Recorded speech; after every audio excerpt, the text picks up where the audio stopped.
ابھی مجھے کل ایک ای میل ملی، رات ملی ای میل، یہ میرے لیے دعا کریں کہ میں نمازی ہو جاؤں۔ اچھی بات ہے، دعا کرنا عبادت ہے اور دعا کرنی چاہیے۔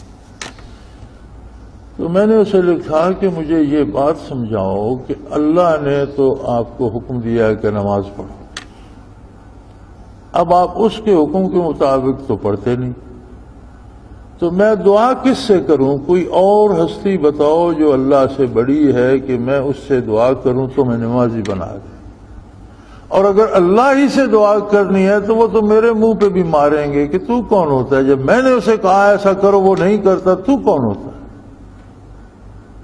تھوڑا سا سوچیں نا، دعا اچھی بات ہے، دعا عبادت ہے، لیکن ہر بات کا ایک سلیقہ ہوتا ہے۔ دعا کرو اللہ مجھے استقامت دے، اللہ جو میں ٹوٹی پھوٹی پڑھتا ہوں یہ قبول فرما، اللہ مجھے خلوص عطا کر، اللہ مجھے درد دے، پر کچھ کرو تو صحیح۔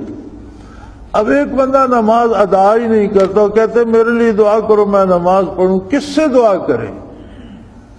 اللہ سے اگر ہم دعا کریں، میں نے اسے لکھا ہے کہ میں اللہ سے دعا کروں گا تو وہ فرمائے گا کہ میری مخلوق ہے، میرا بندہ ہے، میں نے اسے پیدا کیا ہے، میں اسے ساری نعمتیں دے رہا ہوں، میں نے اسے حکم دیا ہے کہ 5 دفعہ دن میں نماز پڑھو، میرے نبی نے اسے سکھائی ہے، پڑھ کر دکھایا ہے، 1400 سال سے میرے بندے بتاتے چلے، وہ نہیں پڑھتا، تم کہاں کے نمبردار ہو کہ تم بیچ میں آگے اسے نماز پڑھاؤ؟ میں نے زبردستی پڑھانی ہے؟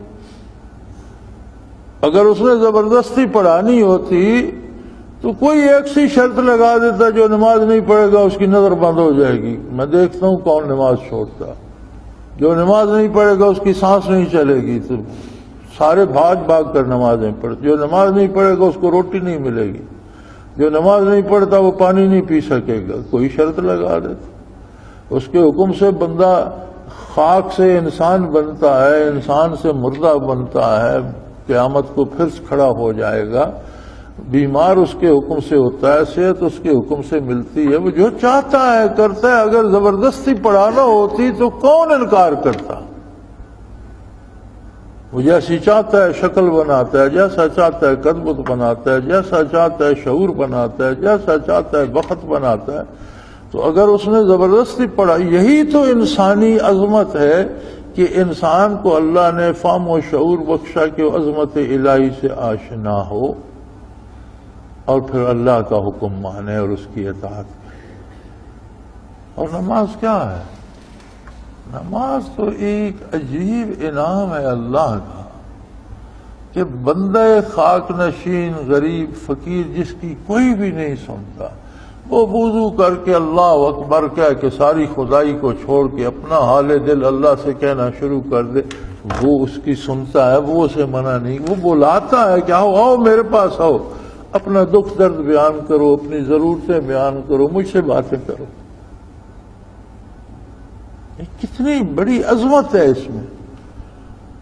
حضور صلی اللہ علیہ وسلم کا ارشاد گرامی ہے، الصلاۃ معراج المومنین او کما قال رسول اللہ صلی اللہ علیہ وسلم، کہ نماز تو مومنوں کی معراج ہے۔ جس طرح معراج میں حضور صلی اللہ علیہ وسلم کو بالمشافہ بارگاہ الہی میں عرضداشت پیش کرنے کا شرف نصیب ہوا، اسی کا پرتو ہے، اسی کا عکس ہے، اسی انعام کا ایک ذرہ ہے کہ ہر بندے مومن ہاتھ باندھ کر کپڑے پاک کر کے قبلہ روح ہو کر باادب ہو کر ایک تکبیر سے ساری کائنات سے الگ ہو، اللہ اکبر، گئی دنیا ایک طرف ہو گئی اور وہ اللہ سے باتیں کر رہا ہے۔ اللہ تو بڑا پیارا ہے، تو پاک ہے، تو لائق تعریف ہے، تیرے سوا کوئی عبادت کے لائق نہیں، میں تیری تعریف بیان کرتا ہوں، میں تیری عبادت کرتا ہوں، تجھ سے مدد چاہتا ہوں، مجھے گمراہی سے بچا، مجھے نیکی پر چلنے کی توفیق عطا فرما۔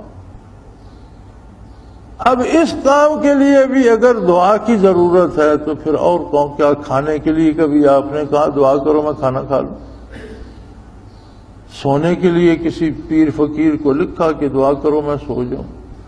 دنیا کے کاروبار اپنی فکر سے کرتے ہو اور اللہ سے اس نے اپنی بارگاہ میں حاضری کی تو یار ہماری تو کوئی بھی نہیں سنتا، کون ہمیں دفتروں میں گھسنے دیتا ہے؟